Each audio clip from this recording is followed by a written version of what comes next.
Katniel, maghihiwalay na talaga. Tama ang inyong narinig mga ka-channel. Ang hinahanga nating tambalan ay maghihiwalay na. Nakakalungkot pero kailangan nating matutunang tanggapin. Kantahan ko na lang kaya muna kayo. Wag. Kapirangkot lang, Wag. pampawi sa Wag mong agam-agam subukan. na ating nadama. Masisira ang buhay Sa mo. bawat pag-ikot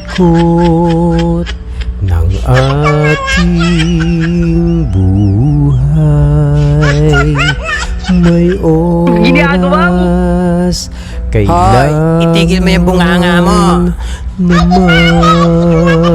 maghiwalay. Ayan, naks. Pasensya na, di ako singer mga ka-channel. Gusto ko lang kumanta, ano ba?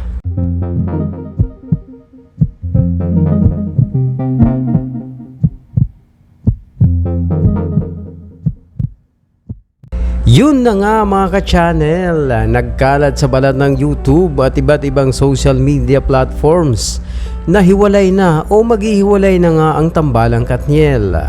Ang kakaiba po sa paghiwalay na to ay merong nakatakdang panahon.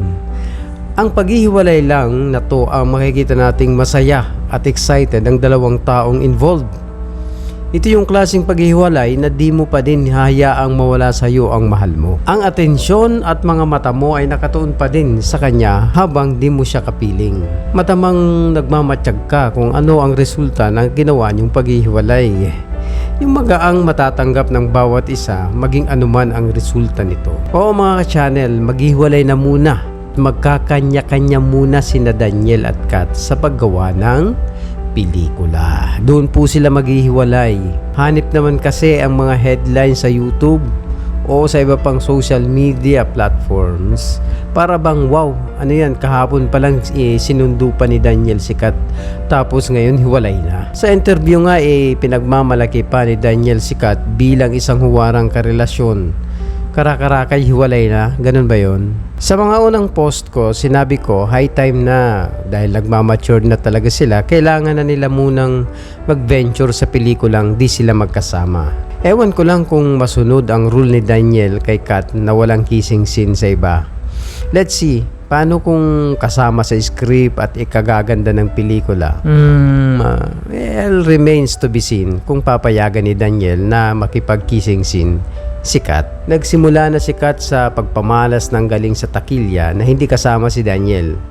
At ito nga ang huling pelikula niyang ginawa, kumita at baka humakot pa ng award para sa kanya. At saka si Daniel nagsisimula naman na ata sa isang pelikula kasama ang kanyang best friend na si Sanjo Marudo.